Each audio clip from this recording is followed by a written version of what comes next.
As a writing coach, it is literally my job to try to make the process of writing and publishing and promoting a book simpler, easier, less problem filled, something that's going to be more direct, more expedited, something that's going to be a smoother process.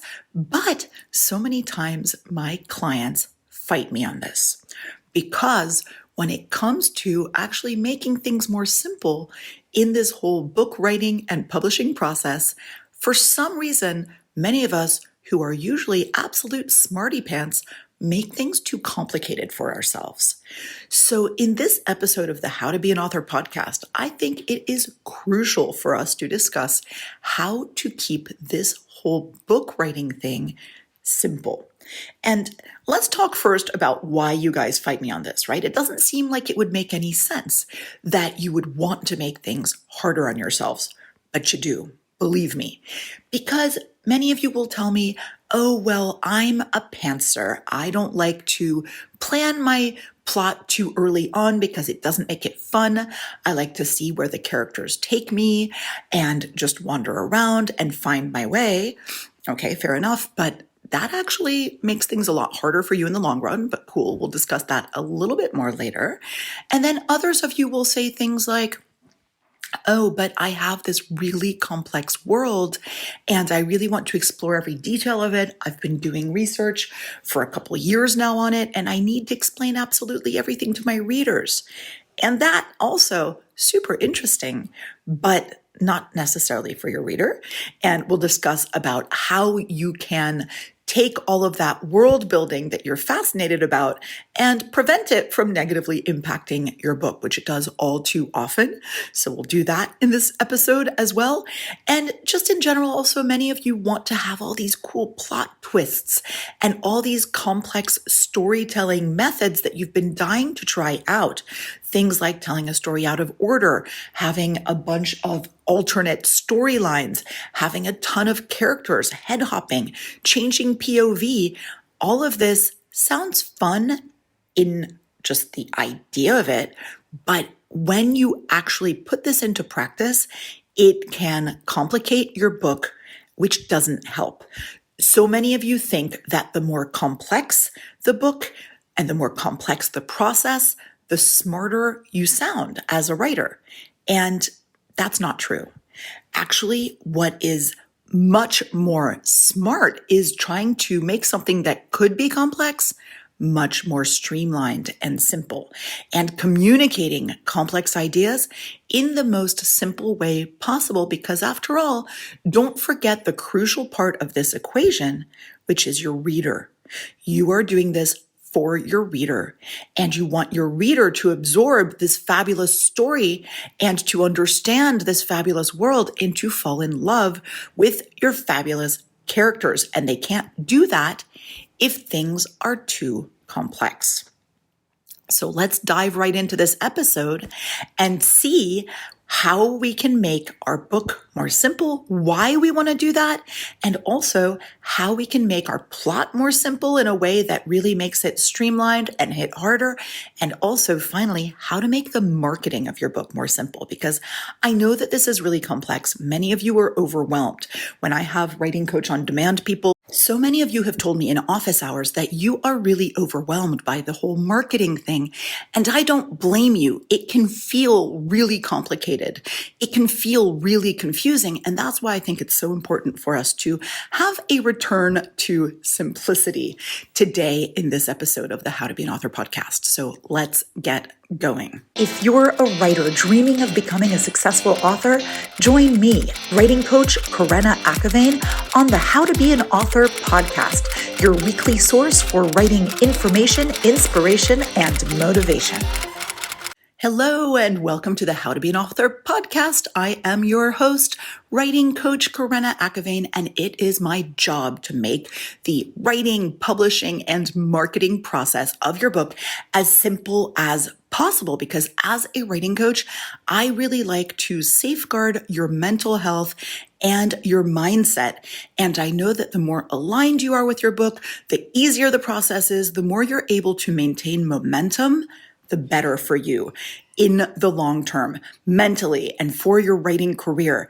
The easier we're able to make this process, the more likely you are to publish more books. And that is my goal for you, because writing success really definitely lies in publishing again and again. This is a wash, rinse, and repeat kind of thing. So that's a really crucial thing. Let's start talking right now about why keeping the writing process and your book simple is so crucial, because I know that many of you are already rebelling against this whole idea. You're thinking, nope, I'm a smart, complex person. My readers are smart and complex too, and they're going to figure it all out. I think that simplicity is so important because you have a core message. You have a story you're trying to tell, and you're trying to communicate it effectively to a reader. And it is so hard for us to realize how we have been working on this for months or even years, but our reader is just now diving into our world. And sometimes we don't achieve the level of clarity that we were hoping for right out of the gate. So when you start off trying to make things really, really clear, crystal clear and concise, you're making it easier for your reader to understand and engage with your content. And this is, after all, the goal. Your goal is to make someone fall in love with your story, fall in love with your world, fall in love with your characters. And that only happens when that information is accessible to your reader, when they understand it. So by avoiding the overly complex language, the convoluted plot lines, the floral, flowery descriptions, the intricate structure, the head hopping, change of POVs, you can definitely appeal to a broader range of readers, especially those who might be picking up your book and they're new to the genre. They might have different reading abilities, different abilities to imagine things. You're just really doing them a favor if you're trying to keep things as simple as possible. And that really doesn't mean not smart, and that doesn't mean not fully fleshed out. On the contrary. But I really think that when you focus on honing your writing skills in a way that focuses on your storytelling, that focuses on telling a clear and effective story that hits hard, you're going to be making sure that you're keeping your plot straightforward enough, your characters well-defined enough, so that you can really concentrate on creating the most compelling narrative you possibly can. This is what makes your book super memorable. And also, here's a thing that's not negligible. When you're trying to shove too much book into a certain number of words, which, listen, many of you are like, yeah, my book's just 3 times the length of the normal book. No big deal, right? Actually, that is a big deal, because if you're thinking of publishing conventionally, a conventional publishing company does not like to publish a book that's overly long. The costs are too high for them. They don't want to invest in that with a first-time author. And also, in terms of investment, your first-time reader doesn't necessarily want to invest in an author that they don't know yet. And they're looking at this book and telling themselves, wow, this is really long. Am I really going to be able to get into this? I think it's more manageable to try to fit everything into a normal length book to start. Once you have raving fans, yeah, they'll probably be clamoring for that 500-page long book. However, right now, you're going to become overwhelmed if your project is overly ambitious. So if this is your first book, your second book, or your third book, so you're basically a beginning author, why don't you try to gain confidence and experience with something a little bit more simple and streamlined before you tackle more complex concepts in your work? I think that's really, really a great idea at first. In fact, I recommend to many of my new writers, when they come to me and they're like, yeah, I'm halfway through this giant book project. And I go, well, what have you published before? And they'll say, nothing. And I'll say, hey, why don't you write a short story publish that, because that gives you a manageable thing to bite off first so that you can kind of digest that one and use that learning in your next project. It really helps to gain that confidence and experience before you tackle something massive. And so that's why you want to keep things a little bit more simple, especially at the beginning. Also, if you have a book that's way complex and that's kind of all over the place and that's really unique and different, and you've worked really hard on creating something that's completely novel but really complicated, you might have a harder time marketing it and promoting it because you don't have a concept that's so easy to describe and explain. A clear and concise concept is easier to market, easier to appeal to more readers than something that's super intricate and micro niche. So remember that, all of these things can definitely play into how successful you are with your book, and so many other reasons besides why simplicity can really help you, especially as you're getting started. So let's talk about how we can make the writing process as simple as possible. This is all about the process itself. We're going to be talking about the plot and the marketing just a little bit later. But first of all, the first step that you want to have is starting with a really clear vision. If you have a clear vision of your novel's core concept, theme, and message and story, it's really going to help you to stay focused on the whole process overall. I think it's really great to have a global vision, and then also to have a step-by-step vision of what you want to do. So many writers that I talk to, they start off and their concept is still a little jumbled in their head. And I understand you're excited, you want to play around with it, and that's fair enough. But I think that in the long term, being crystal clear makes it that much easier. I've done both things. I've done starting off and playing with it and trying to just feel my way along the novel. And that can be rewarding in some ways, but also if you're not super motivated, it's going to make things a little bit harder. I think that if you really know pretty much the story that you want to tell, who your characters are, the beginning, middle, and end, and which key scenes you really want to have, you're really definitely on your way that much more. And I think you might know what I'm going to say next. Outlining your story, creating a detailed outline that serves as a roadmap for your novel, broken down any way you want. Chapters, sections, scenes, plot points, I don't care. Save the cat, whatever. This really helps to provide structure and helps you to maintain a clear direction when you're writing. And I think that that's major. And again, many of you fight me on this. You're like, I'm a total pantser. It's so much more fun that way.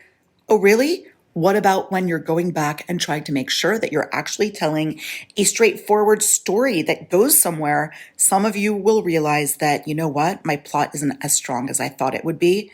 And then you have to go back and edit. So no matter which order you decide to do this in, remember that if you think you're saving yourself time or energy on one end, or you're saving yourself bother on one end, you're probably adding to that bother or to that work or to that strategy on the other side. So it's not super easy. I think every time writers think that they're making it easier for themselves and avoiding the extra work of doing something like making an outline or planning their whole plot or, having some reference materials for themselves, they're actually getting more work on the other side of the project. So no matter what it is, I think that instead of viewing your entire novel as one big overwhelming project, you're going to want to break it down into smaller, more manageable tasks. Focus on completing one thing or one section or one chapter or one scene or one task at a time. Breaking it down into smaller pieces helps to make the whole process much more approachable and less intimidating. And many of you who are like, hey, this isn't fun at all. Thanks a lot, writing coach. You suck. Give yourself permission to write freely once in a while. That's fine. During the initial drafting phase, I definitely think that you can play with having a time where you can allow your ideas to flow without overthinking, just getting the whole thing down on paper or using dictation like I often do, knowing that you can revise it later. That's fine. But I think it's great to have a mix of simplifying the process and also letting your creativity flow, right? A major way to make things easier for yourself, and again, many of you don't believe me, but it is minimizing distractions. So many of you think you can multitask. You think you can do it all. You think you can be online researching things on the fly. You've got notifications on your phone. You're in an environment where you're kind of like hanging out with friends or whatever. And you're like, oh, this is fun. This is, I'm not feeling alone and I'm, not having to focus on the blank page. Actually, I think that having a simple, uninterrupted writing time, an environment that's more quiet, that is totally catered to helping you to get this thing done, it really can simplify things and it can boost productivity. Speaking of simple, many people will use a more simple way of writing, something that doesn't, kind of create these distractions. So they'll put their phone and their computer and everything, they'll get off the internet so that they're basically in airplane mode and they are not getting all of these interruptions. That really helps. Other people will write in a notebook and then they'll transcribe that. And then yet other people use some actual equipment that helps them to write in a simple way. For me, just learning that and transferring it over and everything, it might drive me kind of crazy, but you do you. I'm not saying there's one right way of making this more simple. I'm just saying find out the way that streamlines this for you. That's really important.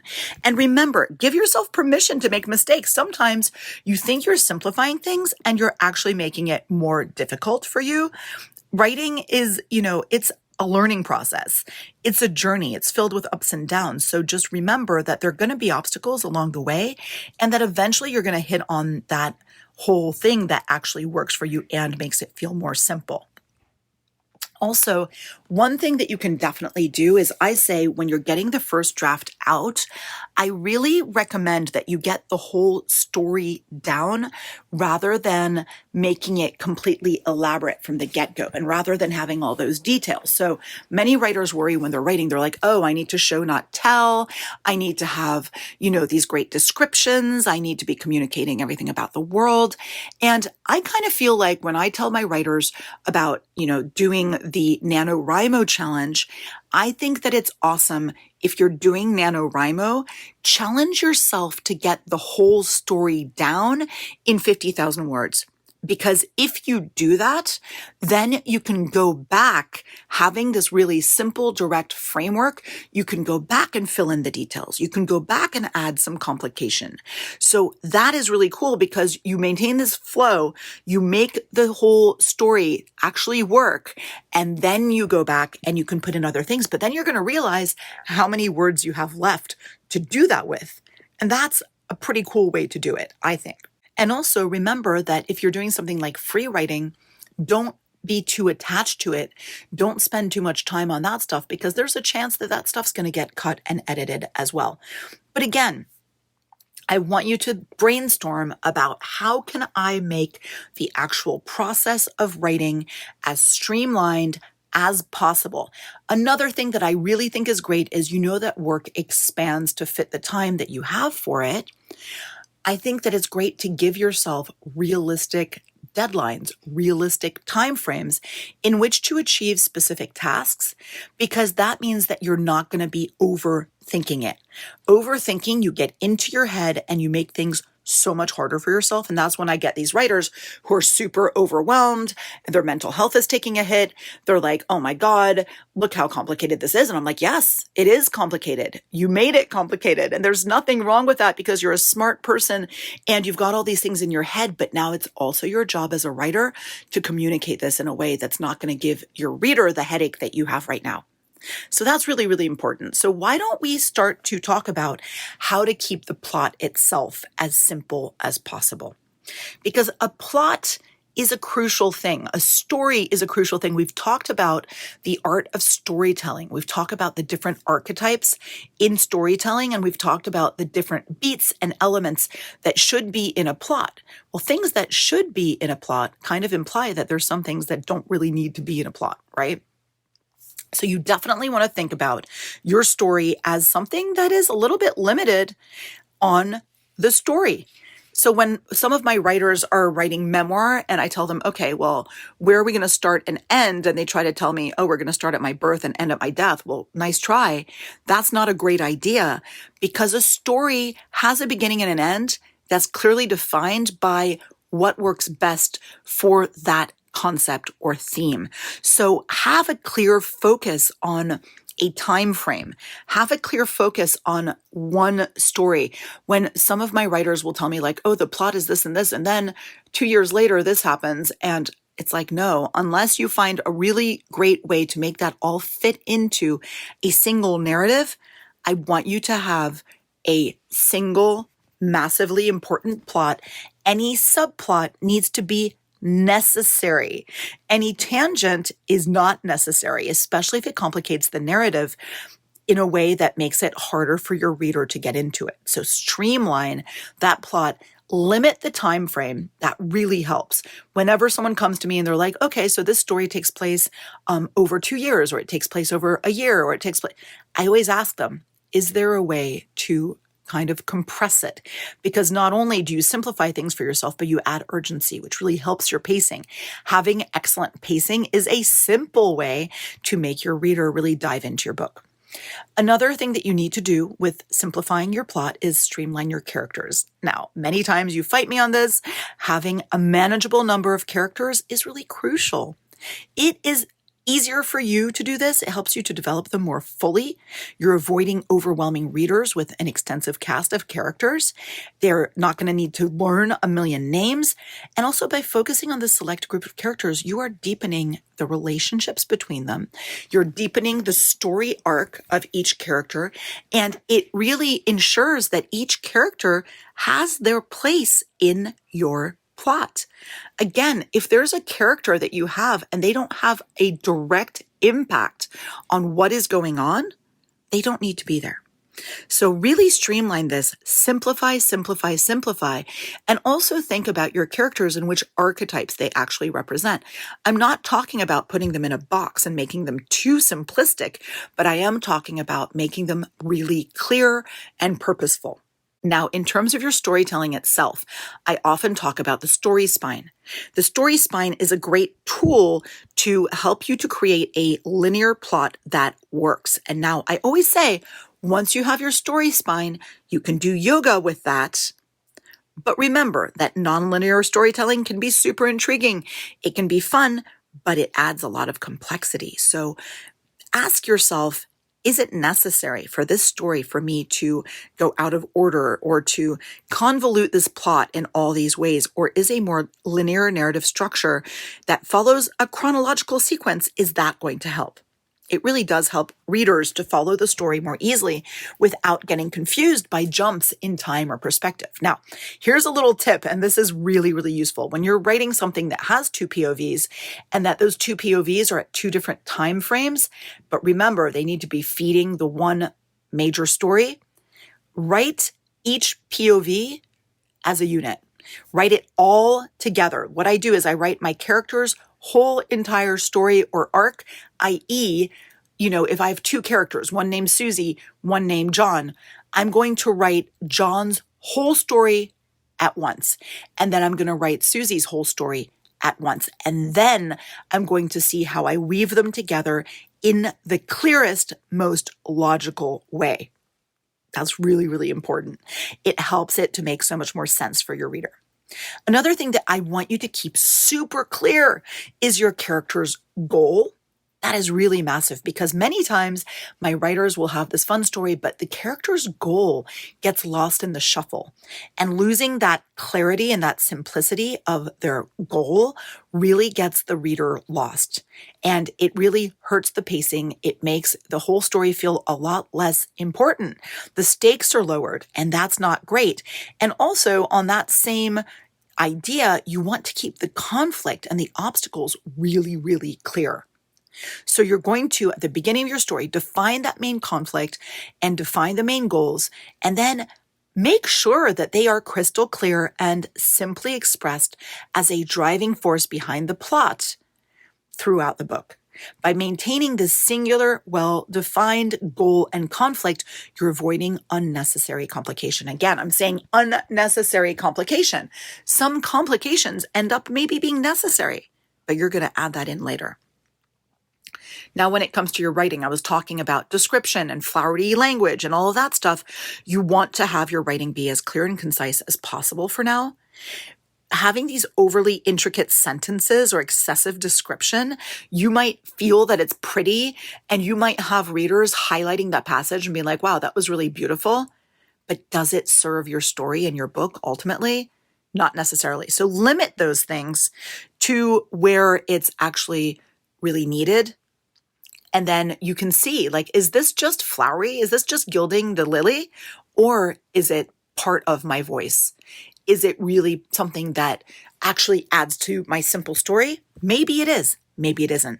But as we edit and revise, this is where we can also see, are there things that have become convoluted or unclear?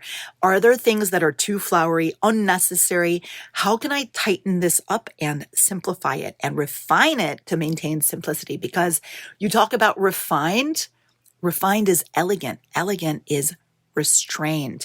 Simplicity is not clunky. It's actually the goal. So remember that simplicity doesn't mean sacrificing depth or intrigue. It's about ensuring that the central narrative is clear enough that your reader stays hooked. This is what makes your story engaging and easy to follow.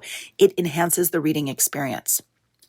Now, I hope that this has really helped you to think about simplicity within your plot, within your characters, and within just the whole process of writing. So now let me ease your mind about this whole marketing thing a little bit, because this has been an issue that so many of my writers have been coming to me with. And this is also why in my course From Idea to Published in 6 months, I devote so much time to breaking down the marketing process into steps that are simple, things that have an actual concrete payoff. I give you steps and advice that are actionable. If you do these things, if you go through these checklists, you are going to be marketing your book effectively. This is a really strong foundation that you can build on. So if you are having issues thinking about marketing your book and you're looking at every angle and you're like, this is so complicated, I'm just freaking out with all these ideas with, the lead magnet and my website and my social media and my content marketing and reaching out to people, and you're trying to be active in every possible way, I'm going to ease your mind. You've got to streamline the marketing process, because if you don't, you're going to burn out. So I want you to think about priorities and clarity when it comes to your marketing. So priorities. Let's prioritize key marketing channels. Instead of trying to be active everywhere on every possible marketing platform and trying to access, every single book blogger, every single, whether it's Instagram, TikTok, Facebook, LinkedIn, Twitter, YouTube, just focus on a few key channels that align with your target audience. Now, you might be worried about putting all your eggs into one basket. Good for you. You're right? When you are dependent on an algorithm, or when you're overly dependent on a single channel that could easily shut down your account, or you could get hacked and lose everything, I like that you're starting to worry about that, because I have been pushing this idea for a long time. You need a mailing list. When you have a mailing list, even if your biggest social media account gets locked or you have to start all over, your mailing list is still there. You still own it. So every single marketing effort that you're making, every social media post, every place that you show up, think of it as a simple funnel that is funneling your viewers and your followers to your mailing list. And your mailing list sign up can live on your website, but it can live just in a sign up form. And then you've got this tool that you can use to simplify your entire marketing process. So prioritize to things that actually move the needle. And think about how you're going to use things. Be clear on this, because many of you are showing up on certain social media avenues and you're thinking that it's going to do one thing when it actually does another. So if you think that you're using Instagram, for example, to build community, chances are you're not. So if you think you're using TikTok to sell, chances are you're not. So make sure that you're crystal clear on what the role of each social media platform is and use it in that way. Because if you're confusing things and you're not making it simple for yourself, you're spinning your wheels. You're not actually spending your time effectively. So another thing that you can definitely do when you're working on social media and you're working on different platforms, you've got different types of content, no matter how simple you try to keep it, it gets complicated. So there are things that you can do. You can schedule and automate things. This is massive. This way you can batch your content. This saves so much time and it ensures a more consistent, more simple presence on social media. If you're automating and scheduling, you're making things easier for yourself, but it's actually even better for your message. Another thing you can use is use templates. Use a tool like Canva, for example, to make your graphics, to make your newsletters, your blog posts. Having these pre-designed templates definitely streamlines the process. And it's also ensuring consistency, clarity, and simplicity. This is really important. Repurposing content. This is massive. This makes the process a lot easier for you, especially when you've already got these graphic templates and you've got the scheduling. You can batch a whole session of repurposing content. And this also keeps your message a lot more simple and kind of unified. This is really, really cool. Planning ahead when you do this is fantastic, and staying organized is absolutely fantastic. I want you to save yourself a lot of stress. That's really important. And also focusing on evergreen marketing. So many of us are in this race to make all these different forms of post and all these different forms of content to promote ourselves. But you know what? When you have something that is simplified and that makes sense, you can reuse that much more often than you think. And remember that your author website, that's an evergreen form of marketing. Once you've optimized your book's metadata and your SEO, and you've created some valuable pieces of content, such as a lead magnet or some kind of a video like a book trailer, you can keep pushing that because, again, you know that you're on message, you know that you're on brand, and with less effort, in a much more simple way, you can continue with your marketing efforts. Remember that only a small percentage of your audience is actually seeing any given post, so feel free to reuse, recycle, and reduce the sheer variety and breadth of what you are putting out there. But remember, whenever you put out a piece of marketing or a post or anything, ask yourself, what is the purpose of this? If it is not clear what the purpose is when you're posting something, i.e. providing value, information, or awareness about what you're doing as an author, you're probably wasting your time and your audience's time. So clarity is key. Now, that doesn't mean that you're selling all the time. Some of the stuff that you might be doing is raising awareness about who you are as an author or the things that you care about, or raising awareness on, a book that's coming out without selling so hard. You want to get your reader to fall in love with what you're doing, but to do that, you need to be crystal clear about your intentions. Think about when you're trying to enter into a relationship with somebody. I often talk about the whole writing process and being an author process in terms of dating or relationships. If you're on a dating app and you're all over the place and no one can tell what you're looking for, are you serious about looking for a relationship?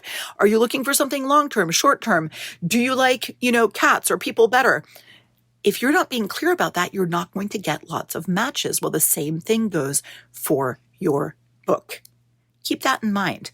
So reach out to me. Let me know, especially if you're a writing coach on demand person. You can talk about this with me in office hours. How are we able to simplify your writing process? How are we able to simplify your plot and your marketing? I think this is going to be so useful for you to really make this whole writing thing that much easier so that you can have a long-term rewarding career where you connect with your readers and with your inner creative. I think that's so important for you. And if you're not a Writing Coach on Demand member, you can become one by checking out my website, creativeandwritingcoach.com, or go check out my From Idea to Published in 6 months course on onlineCoursesForWriters.com. As always, you can definitely find all of those links in my social media accounts at Writing Coach or at writing.coach. And I'm looking so forward to being with you next time as we talk about more things to make your writing career that much more rewarding and effective. If you have any pressing writing-related questions or would like to be featured on the How to Be an Author podcast, please feel free to reach out on my website, creativeandwritingcoach.com.